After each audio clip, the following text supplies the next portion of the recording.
Hey, how's it going, everyone? This is Dominick from the Comic Book Report YouTube channel, over here doing another guest review for organicpricedbooks.com. And today we're going to be covering a Bronze Age omnibus with the Luke Cage Omnibus, brought to us from Marvel Comics. The issues in this volume were written primarily by Steve Englehart, Tony Isabella, Don McGregor, and Marv Wolfman, and illustrated primarily by George Tuska, Billy Graham, Ron Wilson, and Lee Elias. The comics in this volume were first published by Marvel Comics beginning in 1972. The volume itself collects Hero for Hire issues 1 through 16, Power Man issues 17 through 47, and Annual Number 1. This oversized hardcover comes in at 1,008 pages.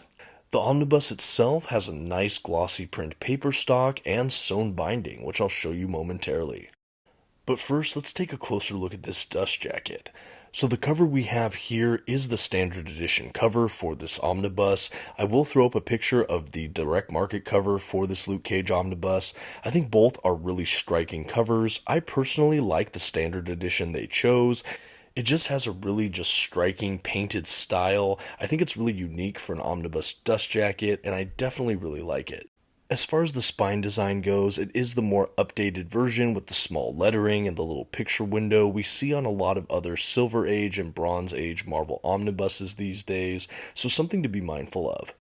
On the back cover, we have another staple for these Silver and Bronze Age omnibuses from Marvel, of course showing all the thumbnails of each cover presented in the book. I really love this facet of Silver and Bronze Age collections, some modern books as well, but really nice to see all the covers included. I love this. Clearly there's a lot of issues packed into this book. And now we're going to go ahead and take one final look at this dust jacket, including the interior flaps. I'll go ahead and spread it all out so you can get a good look at the dust jacket one final time, and then we'll transition to the hardback book itself and the art that's kind of printed on it. It is again, kind of Bronze Age Marvel omnibus, so the under the dust jacket print we get is not like a modern kind of wraparound cover or anything like that. In fact, as you'll see in a moment, it's actually just sort of a Luke Cage kind of title reprinting just on the front stamped. The spine is going to have basically the same spine we have on the dust jacket reproduced for us. The back cover of the hardback book, though, is actually one of my favorite features of the omnibus. We just get a cool just reproduction of Luke Cage standing there. It's just a really cool image, and that's really our hardback book. It's pretty straightforward, but it's really neat. I'm happy we have a print under it at all. And now that I've taken care of that, I do also just want to show you a quick look at that sewn binding I mentioned earlier, just so you prospective collectors out there can get an idea of what the binding on this omnibus looks like.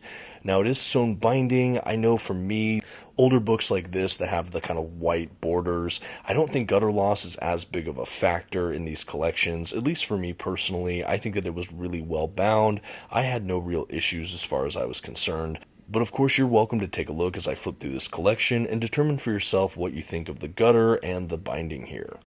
So as we dive into the collection itself, I'll say right from the jump, I have not read a large portion of the Marvel Bronze Age era catalog, and so for me, diving into this omnibus was a really just entirely new experience. And I think one of my biggest takeaways is that in many ways, this book feels kind of like a Silver Age Marvel book. We have a ton of dialogue balloons. The panel breakdowns are not overwhelmingly experimental. We do have some beautiful splash pages, some gorgeous artwork, of course, but there is so much dialogue and things like that the narrative style and everything really does take a bit more to get through. I think it is a bit more of a dense read. The issues read very episodically, basically each month having its own adventure with a couple, overhanging plot threads, character development that we do still get in this book.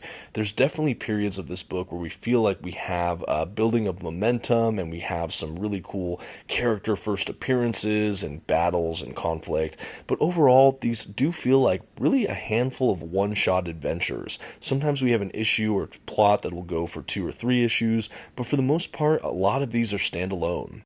One other feature of an omnibus like this that I really love, you probably saw it at the very beginning, there is a proper table of contents that is indexed and mapped with the page number, which I absolutely love. This book is really easy to navigate. Everything is obviously in chronological order, and it's just really, really well mapped. Again, I love seeing a good page number, especially with older books like this. It's a really good added treat, and I know it's going to help me when I revisit issues from this book. As far as what the book is about, if you're not familiar with Luke Cage, he's a really interesting character. He's, of course, an African-American superhero from Marvel Comics. This is really in a genre that was kind of popular at the time, the kind of blaxploitation sort of subgenre. There's a lot of action-packed, kind of breaking chains, interesting narratives here. I've read some really interesting articles kind of talking about the kind of problematic origins of a character like Luke Cage.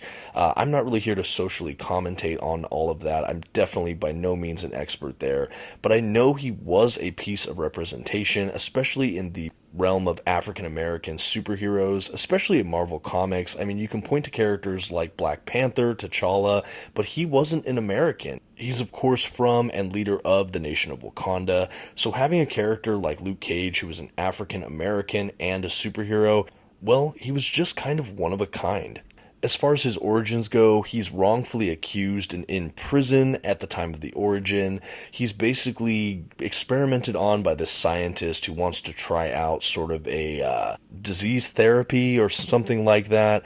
At any rate, they put Luke Cage in this sort of vat of chemicals. Things go horribly awry as a kind of disgruntled and abusive prison guard basically tries to kill Luke Cage while this is all happening. There's like explosions, and he basically comes out, and all of a sudden his skin is harder than steel. He weighs more, he's more dense, he's super powerful, and he's basically a superhero. He then escapes from the prison, makes it to shore, makes it to New York, and after that, he's basically kind of changing his identity. He goes by Luke Cage, but that's not even his birth name.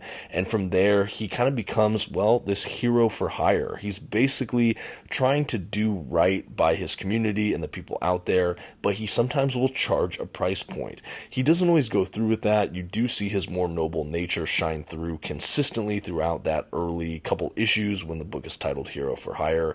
But he does take these gigs as kind of a strong man, especially in his community, to basically help kind of the downtrodden or kind of fight against a lot of these criminals and gangsters and other kind of ex-cons.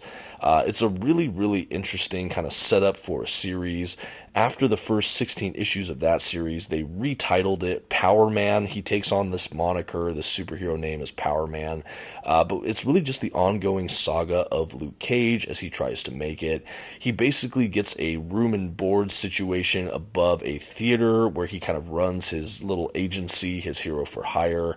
And he has kind of a cast of characters that are kind of around him. He has this doctor who he knows from those prison experiments. He has Claire Temple, who's sort of this nurse who becomes a love interest. But at any rate, we have a really good supporting cast of characters, and we really have an interesting set of conflicts where Luke Cage is, again, trying to be a hero, but he has to earn a living, but he also can't use his real identity because he was falsely accused and is still an ex-con. And again, it just makes him a very unique character, especially in the Marvel Universe, especially at this time. And I think that that was really one of the things that stood out to me reading this book that's from the early 70s, is that when you have all of the other superhero titles, all the other mainstream books from Marvel, I bet Power Man, I bet Luke Cage really set itself apart. I was fascinated by the kind of social commentary we got throughout these issues, especially having an African-American hero. I think more telling, possibly, though, is actually the letters pages they included in a lot of issues in this omnibus, reading kind of the responses from people about Luke Cage, his adventures, misadventures, race, kind of the comments this book makes about race. I think this omnibus collection is really, really interesting, especially collecting those letters. So if you're fascinated with kind of the history of representation in comic books, especially with people of color, I think that this is a really, really interesting read. I think that as far as the kind of superhero kind of heroics in this book, it kind of takes a back seat to sort of more street level vigilantism, but it's still a really compelling read. We have a lot of kind of criminal and kind of gangster elements. We have a lot of, I would say, no name or kind of one hit wonder supervillains of the week. There are some recurring villains that are pretty cool. I really like the character Mace. He becomes kind of a big bad throughout this book. There were a couple other interesting notes as well, like Cottonmouth. But I think overall, a lot of the villains were sort of a one-hit issue kind of situation. We don't have him really entangled with much of the other Marvel Universe characters. This really feels like an isolated read in many ways. There are a couple cameos, there are a couple exceptions for sure. But overall, Luke Cage feels like he's in his own ecosystem. And I think that that is probably to this book's strength. A good handful of extras, different levels of production images, a really fun book, and that's really the Luke Cage Omnibus. If you're interested in picking up your own copy, of course check out organicpricedbooks.com, and if you want more reviews like this from me, Dominick, always check out The Comic Book Report. Thanks everyone, have a good one.